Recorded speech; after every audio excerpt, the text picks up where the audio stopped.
नमस्कार, सुप्रभात. मी सागर जोशी. TV9 मराठीमध्ये आपलं स्वागत.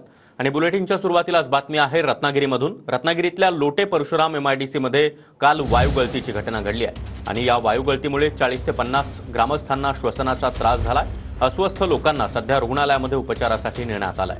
तर लोटे परशुराम MIDC मधील एक्सेल इंडस्ट्रीमध्ये ही वायुगळतीची घटना घडलेली आहे.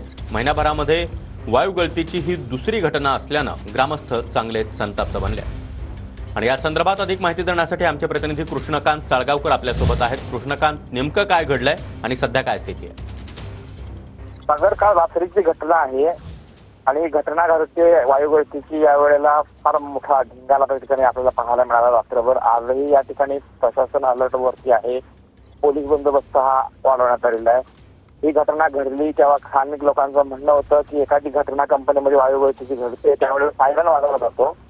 त्या कंपनीच्या बाजूला लोकवस्ती आहे, सर्व लोकांची घरं आहेत.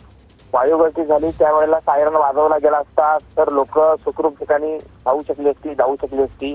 आता कंपनी व्यवस्थापनानं धोक्याचं सायरन का वाजवला नाही आणि यामुळे एवढी मोठी घटना घडली असं स्थानिकांचं म्हणणं आहे.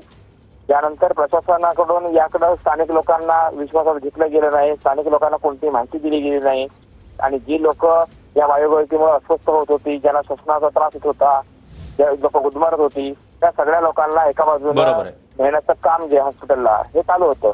त्यामुळे हा प्रकार एवढा मोठा होत गेला सागर की काय झाले कोणाला काय कळतच नव्हतं. कंपनी प्रशासन काय बोलत नव्हतं. यामुळं हा प्रकार सर्व घडला. आता सध्या त्यामध्ये मोठी अपडेट असते मिळते की 40% जास्त लोक होती, यांना त्रास झाल्यामुळे त्यांना हॉस्पिटलमध्ये ऍडमिट केलं होतं आणि त्यातल्या काही लोकांना आता पुढील उपचारासाठी जास्त अत्यवस्थ होते त्यांना अन्य ठिकाणी पाठवण्यात आले.